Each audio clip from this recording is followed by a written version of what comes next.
sejak kebangkitannya, ulama bersama pengikut-pengikutnya istiqomah dan setia jaga akidah dan sunnah Rasulnya.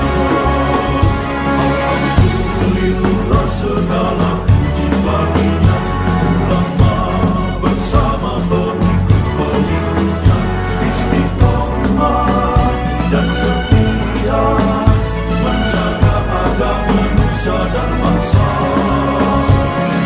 Mari kuatkan niat kita, kita bulatkan tekad kita, terus lanjutkan amal kita, mengembangkan hikmah kita. Bismillahirrahmanirrahim. Alhamdulil muallimin tullabi wa musahilil khairi liman yata'allamu. Thumma assalatu wassalamu ala nabi wa alihi wa sahbihi jayudhamu. Ya Rabbana kaffir anna dhunubana wa walidina wa liman huwa muslimu. Nad'uka Allahumma ilman nafi'a min yawmina ilal hisabi yaqumu. Amin amin amin wa ya fattahu. Amin amin amin wa ya alimu. Alhamdulillahil awwalil akhir al batinil zahir. Wassalatu wassalamu ala sayyidina Muhammadin at-tahiril fakhir wa ala alihi wa ashabihi dhawil ula wal mafakhir. Amma ba'du, fa inna ahsanal hadithi kitabullah wa khairal hadi hadi Muhammadin sallallahu alaihi wasallam wa syarrul umuri muhdatsatuha wa kullu muhdatsatin bid'ah wa kullu bid'atin dhalalah. Segenap jamaah Masjid Al-Abror, bapak-bapak, wabil khusus para ustadz, para hujjaj, segenap sesepuh, hadirin sekalian yang berbahagia. Alhamdulillah malam hari ini kita melanjutkan kembali pengajian rutin kita.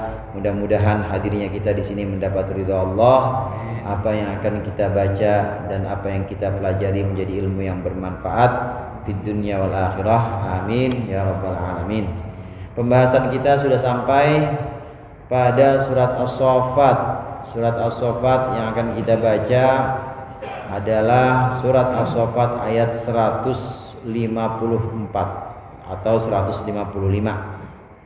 Masih menjelaskan tentang kelakuan orang-orang kafir, orang-orang musyrik Quraisy, tentang keburukan orang-orang musyrik Quraisy yang mengatakan bahwa Allah punya anak perempuan. Ada Bani Juhainah dulu namanya, dari golongan jahiliyah musyrik Quraisy pada waktu itu, yang menganggap bahwa antara Allah dengan bangsa jin itu ada main. Ada main. Nah, terus punya anak namanya malaikat. Nah, sangkaan-sangkaan ini kebohongan, dugaan-dugaan ini keyakinan sesat. Ini adalah sangkaan-sangkaan yang salah dari orang-orang musyrik Quraisy. Memang ada sebagian orang-orang musyrik Mekah pada waktu itu yang menganggap bahwa Allah punya anak, dari hubungan itu, hubungan dengan jin, dan anaknya malaikat. Malaikat itu anak perempuan. Malaikat anak perempuannya Allah. Nah, mereka punya, orang-orang jahiliyah menganggap mereka punya mereka punya anak-anak laki-laki karena mereka ogah punya anak perempuan. Katakan malaikat itu anak perempuan. Ini keyakinan yang salah. Ini adalah kebohongan-kebohongan yang dilakukan oleh musyrik Quraisy, orang-orang kafir Quraisy sebelum Islam. Nah, oleh karenanya di sini ditegaskan lagi oleh Allah, bagaimana bisa seperti itu kalian menghukumkan, kalian menetapkan sesuatu yang sesungguhnya dusta belaka, sesuatu yang sesungguhnya tidak ada. Maka Allah Subhanahu wa taala berfirman pada ayat berikut ini, Bismillahirrahmanirrahim. Qala Allah taala wa huwa asdaqul qailin. Ma lakum kaifa tahkumun afala tadhakkarun am lakum sultanun mubin fa'tu bi kitabikum in kuntum shadiqin. Malakum kaifa tahkumun. Malakum, Ada apa dengan kalian? Kaifa tahkumun, bagaimana kalian menetapkan hukum? Ai hadzal hukmal fasida, akan hukum yang rusak seperti ini. Ini sempat kita baca kemarin ayat 154.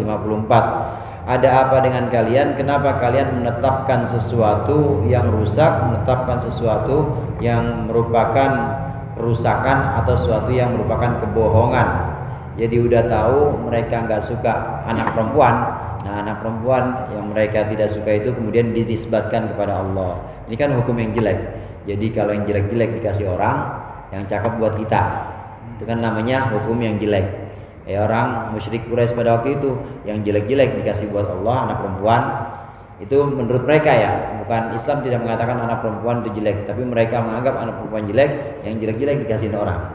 Tapi yang baik-baik dikasih buat mereka. Ini kan namanya hukum yang rusak. Kaifa tahkumun? Malakum kaifa tahkumun?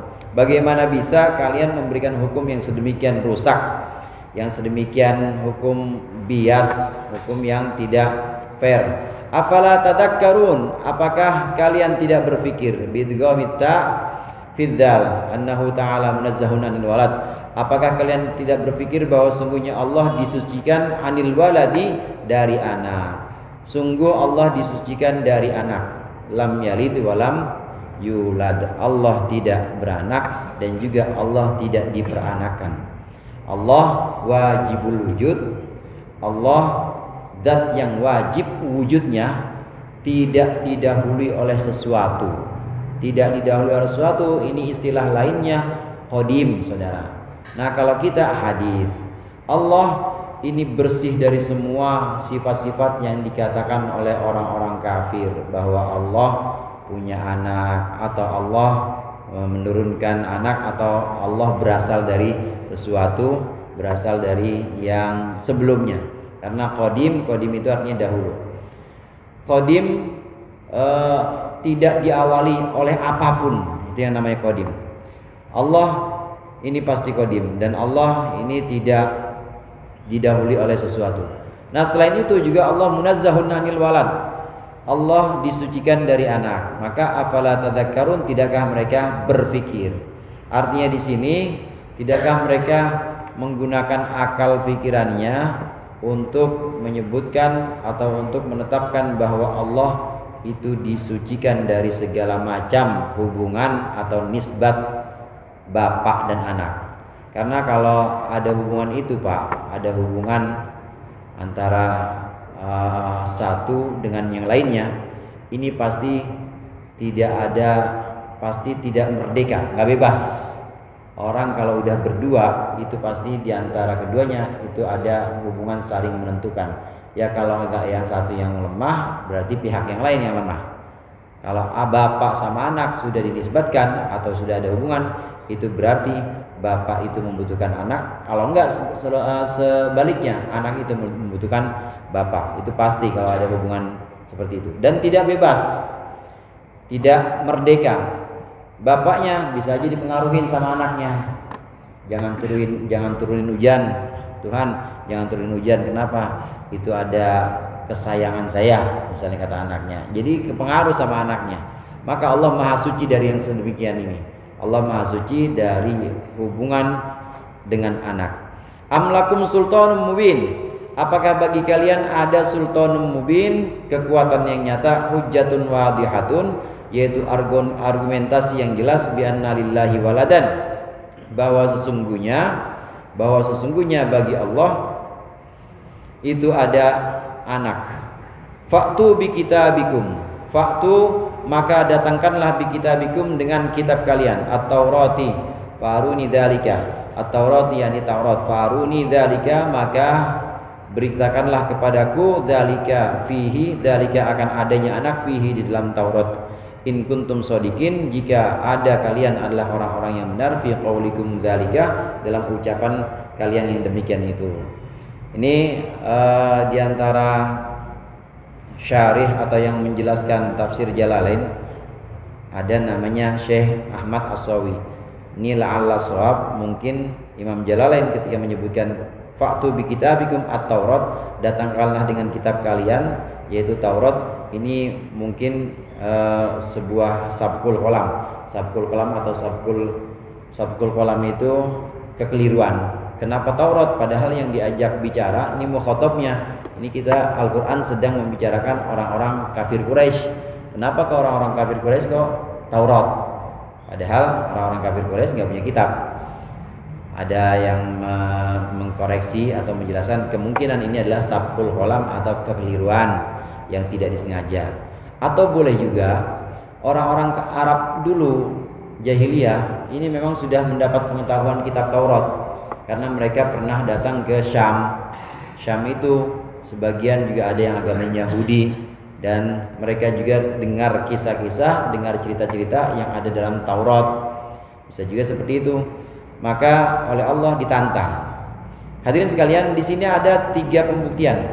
Pembuktian yang pertama, kalau memang ditantang nih orang-orang kafir, kalau memang Allah punya anak, pembuktian yang pertama, pembuktian dengan panca indera.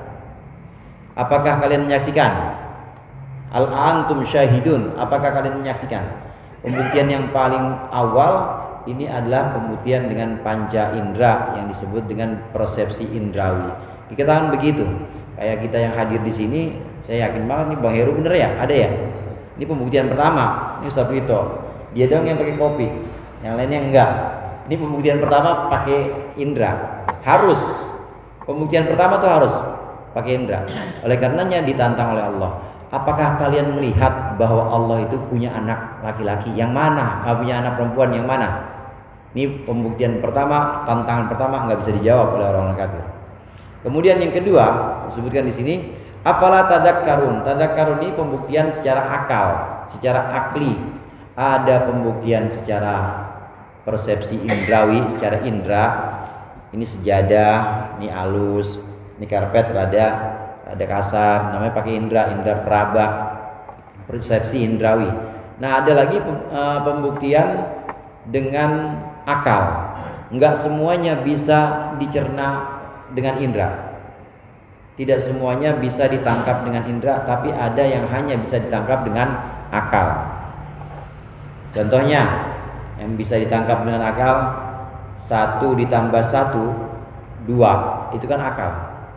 Kemudian angka 10 ini pasti berasal dari angka 1, angka 2 dari angka 1, angka 3 dari angka 2 dan seterusnya. Dan itu pembuktian itu benar. Itu pembuktian secara akli. Pembuktian secara akli artinya secara logis, tidak melalui indera. Ini juga ditantang oleh Allah. Ya udah, kalau kalian gak bisa menyaksikan secara indrawi, menyaksikan dengan panca indera kalian bahwa ada hubungan Allah dengan anak. Kalau nggak bisa, buktikan secara akal. Ditantang oleh Allah. Nggak bisa juga membuktikan. Mereka juga nggak bisa membuktikan. Karena kalau pembuktian secara akal ini hadirin, semuanya jadi terpatahkan atau jadi mentah.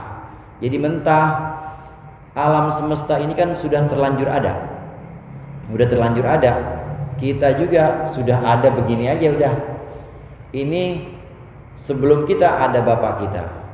Sebelum bapak kita ada kakek kita, terus sampai ujungnya tuh ada makhluk pertama, Nabi Adam misalnya. Nah, mentok sampai di situ, siapa yang menciptakan Nabi Adam?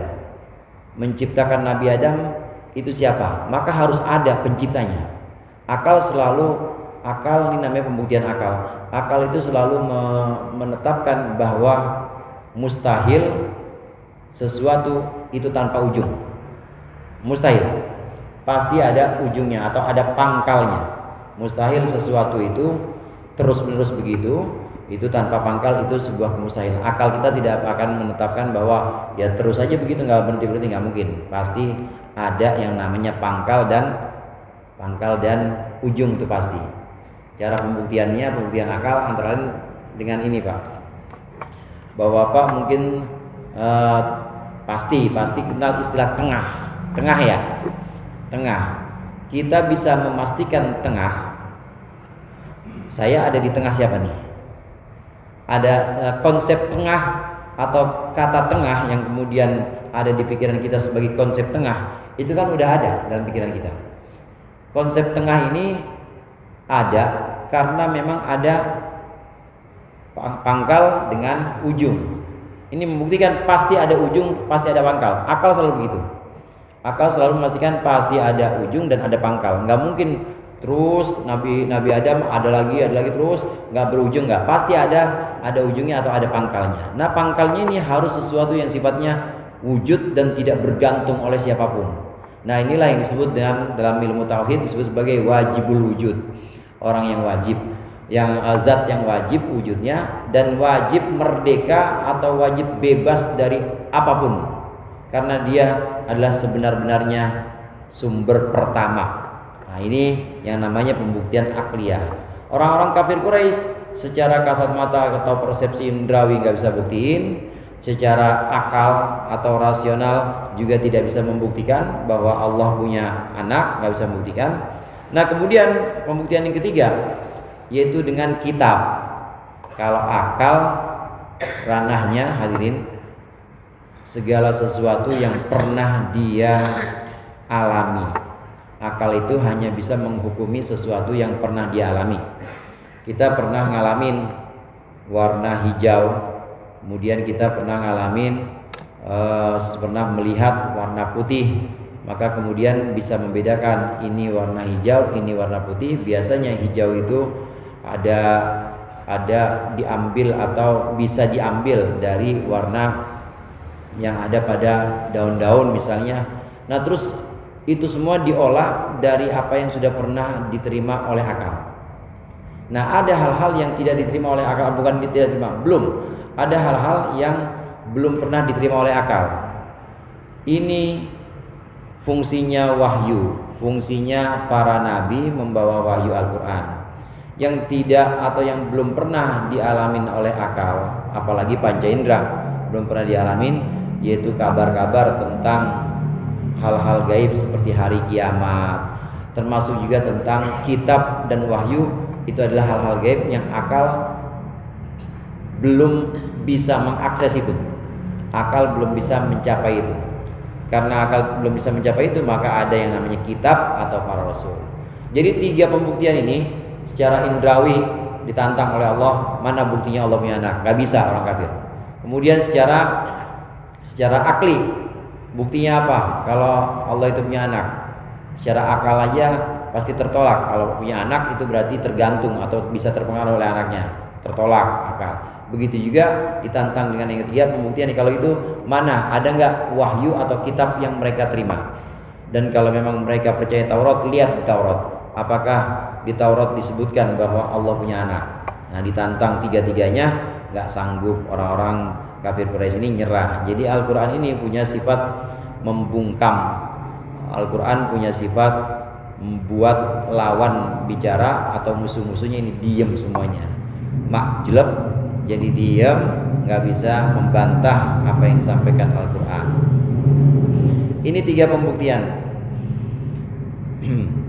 Kemudian hujjatun balighah. Hujjatun balighah itu artinya argumentasi yang jelas. Argumentasi yang jelas ini seperti tadi, seperti secara akal ya, ini namanya argumentasi yang jelas. Ini mereka tidak bisa dapatkan. Waja'alu bainahu wa bainal jinnati nasaba wa laqad alimatil jinnatu innahum lamuhdharun. Waja'alu, dan mereka orang-orang musyrik menjadikan bainahu ta'ala, antara Allah Ta'ala, wa bainal jinnati, dan antara jin. Yang dimaksud jin di sini al malaikati, malaikat, lijtinanihim anil absor, karena tersembunyinya malaikat anil absori, dari mata, dari penglihatan.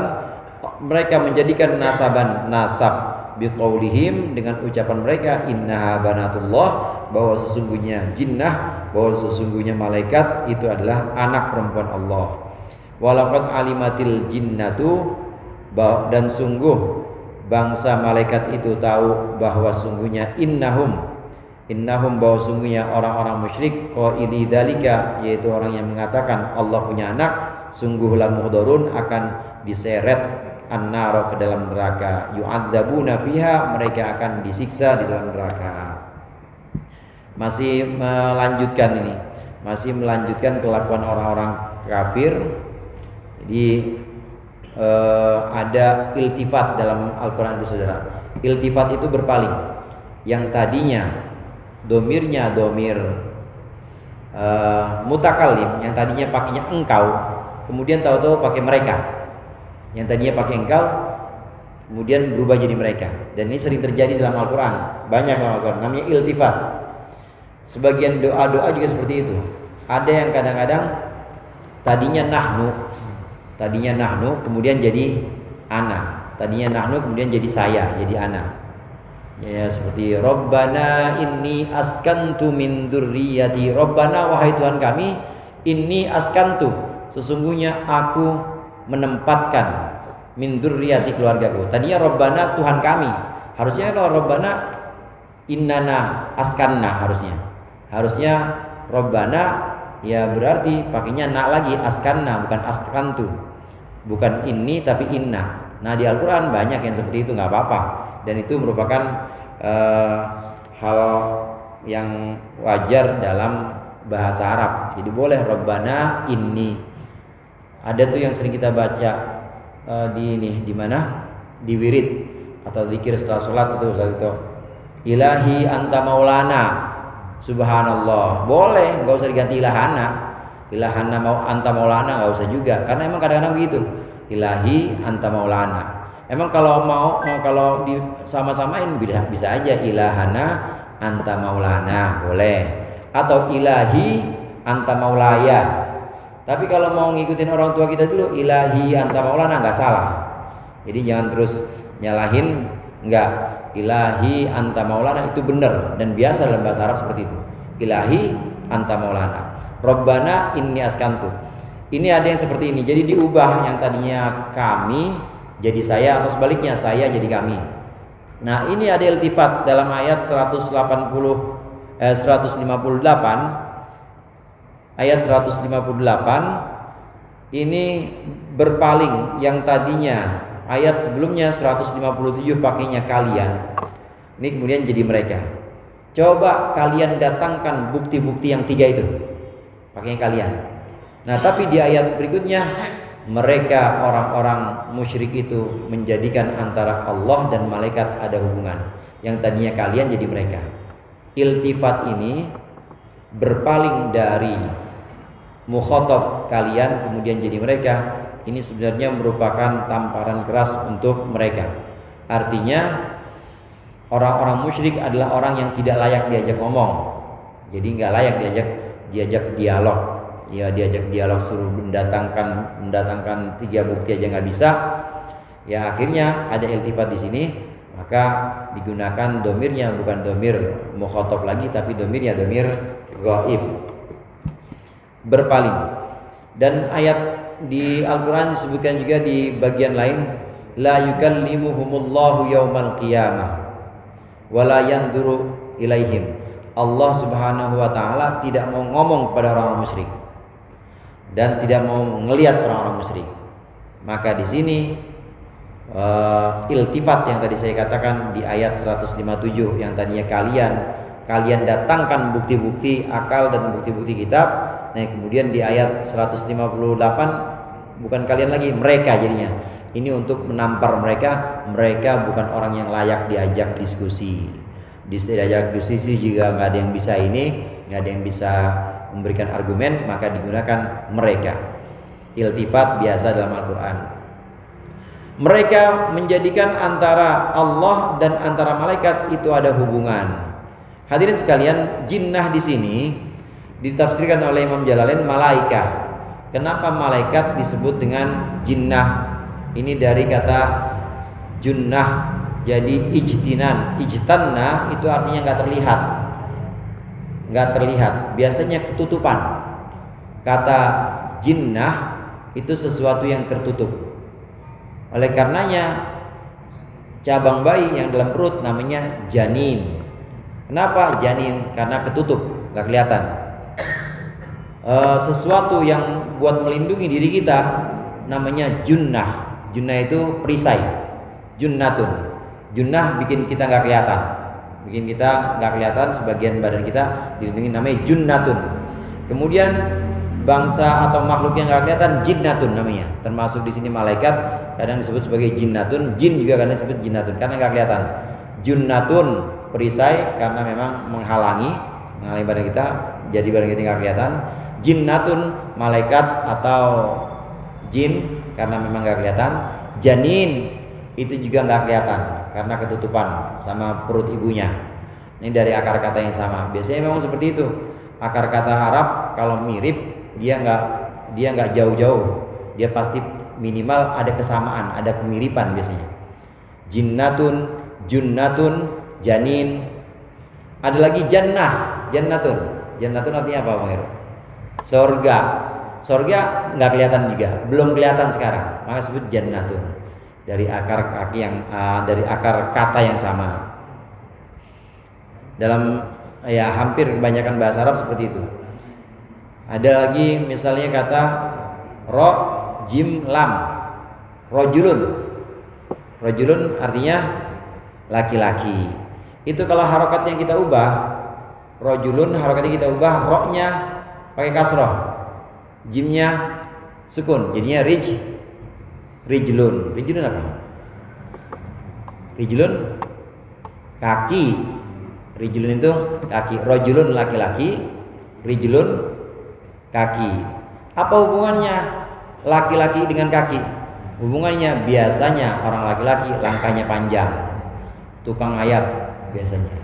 Jadi kalau ada laki-laki diem di rumah aja, gak pernah ngayap, ya itu berarti udah kodrat kelaki-lakiannya perlu dipertanyakan. Laki-laki mah dari kata rijlun kaki, ya pasti dia ya doyan jalan, minimal langkahnya lebih panjang. Nah, ada kemiripan kata seperti ini dalam bahasa Arab. Begitu juga jinnah tadi, jannah, junnah, kemudian janin. Ada lagi majnun. Majnun itu artinya tertutup akalnya. Karena tertutup akalnya maka dia nggak waras, majnun. Malaikat di sini disebutkan sebagai jinnah. Sungguh para malaikat itu tahu bahwa orang-orang musyrik yang bilang Allah punya anak nanti akan diseret ke neraka.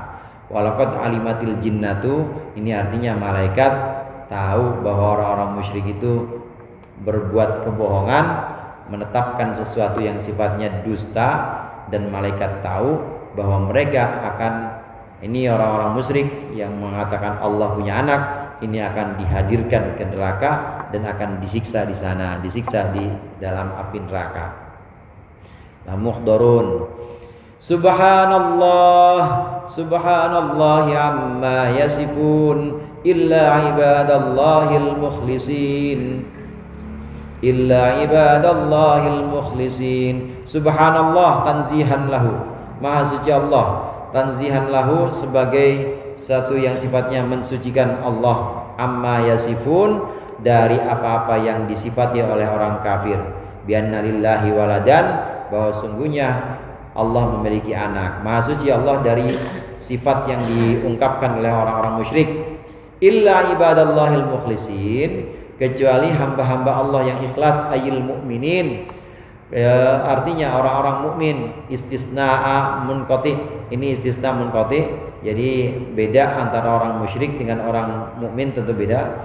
Ai lakinnal mu'minun, tetapi lakinil mu'minin, lakinil mu'minun, tetapi orang-orang mukmin, fa innahum munazzahunallaha, munazzihunallaha, mensucikan Allah, amma yasifuhu haula, dari perkara atau dari sifat yang disebutkan oleh orang-orang musyrik. Maha suci Allah dari perkataan atau sifat yang mereka ungkapkan, orang-orang kafir ungkapkan. Kecuali orang-orang mukmin, orang Islam ini mensucikan Allah. Hadirin sekalian, paling gampang itu dalam akidah, dalam ilmu akidah, paling gampang itu mensifati Allah, paling mudah diajarkan dalam ilmu akidah. Mensifati Allah, kita harus meyakini bahwa Allah adalah Rabb, Allah adalah Tuhan yang memiliki sifat, segala macam sifat utama, sifat sempurna, dan Allah bersih dari kekurangan. Udah gitu aja. Ya, kita diajarkan begitu. Allah memiliki segala macam sifat sempurna dan Allah bersih dari kekurangan. Nah, sifat sempurna Allah ini pun harus dibersihkan lagi. Kesempurnaan sifat Allah ini tidak seperti sifat manusia. Karena dalam Al-Quran, laisa kamitslihi syai'un. Allah tidak serupa dengan apapun. Jadi kalau dalam kenyataannya manusia ada yang pintar, nah Allah maha pintar, dan pinternya Allah nggak seperti pinternya manusia. Kudu ngaji dulu nggak? Kemudian kalau dalam kenyataan kita melihat pada makhluk Allah ini ada yang mendengar, maka Allah maha mendengar, dan maha mendengarnya Allah tidak seperti maha mendengarnya makhluk, karena laisa kamitslihi syai'un. Kalau mendengarnya makhluk harus melalui alat-alat, misalnya dengan telinga, dengan gendang, dan harus pakai frekuensi suara. Allah nggak usah pakai gitu-gituan. Itu namanya mensifati Allah dengan segala macam sifat sempurna, yang sifat sempurna itu beda dengan sifat manusia. Manusia melihat, kita akan melihat, manusia melihat, Allah maha melihat, dan melihatnya Allah tidak seperti melihatnya manusia. Melihatnya Allah tidak seperti melihatnya makhluk yang harus dengan bantuan alat mata aja harus pakai bantuan lagi. Apa itu cahaya? Ini kita pada punya mata semua, kalau mati lampu aja satu kebayoran, kelihatan nggak kira-kira? Nggak fungsi udah mata, nggak fungsi, nggak kelihatan dah. Karena mata bisa berfungsi itu juga kalau ada cahaya dari luar. Nah, Allah maha melihat, tidak seperti itu maha melihatnya. Ini orang-orang mukmin, illa ibadallahil mukhlisin, kecuali orang-orang mukmin, orang-orang Islam ini mensifati Allah dengan sifat kesempurnaan. Yang salah yang mana? Yang salah yang tadi yang disebutkan di ayat sebelumnya, yaitu orang-orang musyrik yang memberikan sifat bahwa Allah punya anak, anaknya Allah perempuan. Maha suci Allah dari perkataan mereka. Orang-orang mukmin belajar, atau orang-orang Islam diajarkan untuk mensucikan Allah dari segala macam sifat-sifat yang diucapkan oleh orang-orang kafir. Nah, kita ini saudara, meskipun kita orang Islam dan kita belajar mensifati Allah, kita memuji Allah dengan segala macam sifat kesempurnaan, tapi tetap pujian atau ungkapan yang kita sebutkan untuk Allah itu tidak akan sesuai dengan keagungan Allah. Karena lisan kita pasti terbatas, pengetahuan kita juga terbatas. Kita memuji Allah bahwa Allah maha mengetahui, Allah maha melihat, tapi tetap ungkapan maha mengetahui dan maha melihat ini tidak akan sesuai dengan keagungan Allah. Semua pujian atau semua sifat, meskipun itu sifat kesempurnaan yang kita sebutkan untuk Allah, ini pada dasarnya adalah ungkapan-ungkapan yang masih kurang dan tidak akan bisa mencapai kesempurnaan Allah. Oleh karenanya Rasulullah doa itu, subhanaka la nuhsi thana'an 'alaika anta kama afnaita ala nafsik. Maha suci Engkau ya Allah, aku tidak bisa menghitung segala pujian sebagaimana Engkau memuji dirimu sendiri. Kita muji Allah tetap terbatas, pasti terbatas. Karena pujian kita seberapa sih? Kadang kalau kita nggak muji, ya kita tidur. Nah, sedangkan Allah memuji dirinya sendiri, ini pasti paling cocok dan paling sesuai. Maka pujian kita itu selalu terbatas. Demikian juga pengetahuan kita juga selalu terbatas. Pengetahuan tentang Allah selalu terbatas. Oleh karenanya harus ditegaskan bahwa kesempurnaan Allah itu tidak terbatas, bahkan tidak terbatas dengan ilmu, tidak terbatas dengan ungkapan-ungkapan yang ada dalam ilmu tauhid, yang ada dalam ilmu akidah. Kesempurnaan Allah la nihayatalah, tidak ada ujungnya.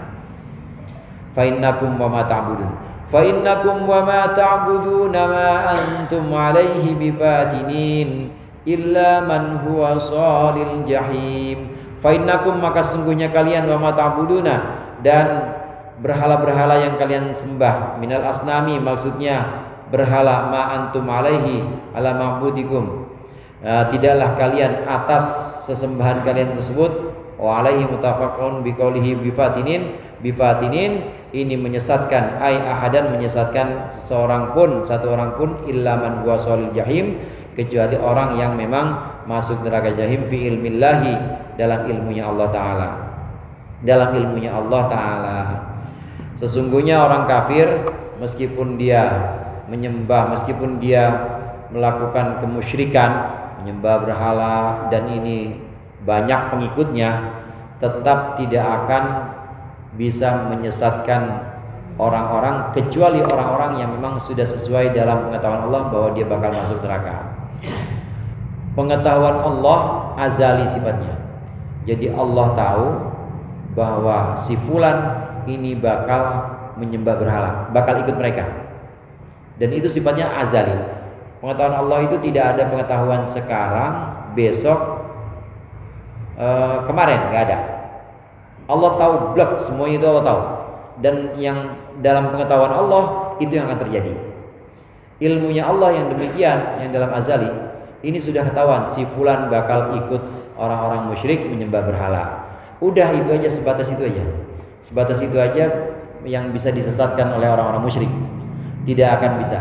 Ilmunya Allah ada para rasul, dalam ilmunya Allah yang azali ada para utusan, para rasul yang menunjukkan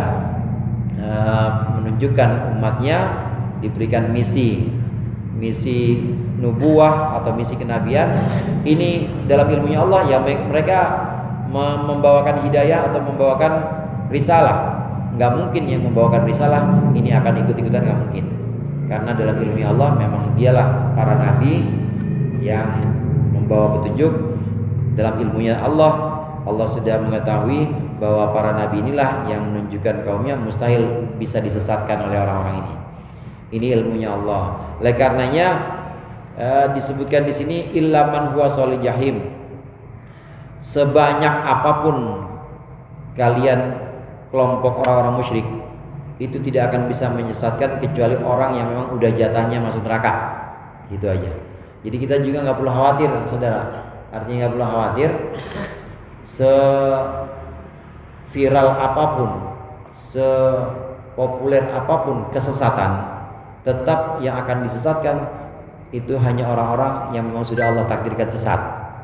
Nah, di zahirnya, di dalam zahirnya kita diajarkan ciri-ciri orang yang sesat, walaupun tidak harus seperti ini, tapi ciri-cirinya orang yang sesat itu ya berarti jauh dari petunjuk, jauh dari pengajian, jauh dari ibadah, itu orang sesat.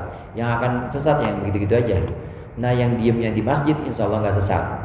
Jadi kalaupun andai ada masjid depannya ada maksiat misalnya, itu yang di masjid tetap masjid, yang maksiat tetap, nggak bakal pengaruh. Karena dalam ilmunya Allah sudah seperti itu, udah tahu orang yang tanda-tandanya selamat dalam ilmunya Allah, ya dia akan masuk surga, pasti nggak akan sesat. Begitu juga orang yang dalam ilmunya Allah yang sifatnya azali, yang ilmunya Allah dalam ilmunya Allah memang masuk neraka, dia nggak bakal nyebrang ke masjid, juga nggak bakal. Itu artinya sudah dari sononya begitu, Allah tahu. Nah, tanda-tanda itu tetap perlu kita pelajari. Tanda-tandanya orang sesat ya jauh dari petunjuk. Tanda-tanda orang selamat itu biasanya mendekati cahaya atau mendekati petunjuk, kayak masjid, pengajian. Nah, insya Allah kita termasuk yang selamat ini. Amin ya rabbal alamin. Wa ma minna illa lahu maqamun ma'lum wa inna lanahnu as-saffun wa inna lanahnul musabbihun. Ini tentang kondisi atau tentang ahwal keadaan para malaikat. Malaikat itu punya makom atau punya posisi masing-masing yang tidak bisa dipindah atau tidak bisa diubah sesuai porsinya masing-masing. Insyaallah kita lanjutkan pertemuan yang akan datang. Mudah-mudahan bermanfaat. Lebih kurangnya mohon maaf. Wallahul muwaffiq ila aqwamit thoriq. Assalamualaikum warahmatullahi wabarakatuh.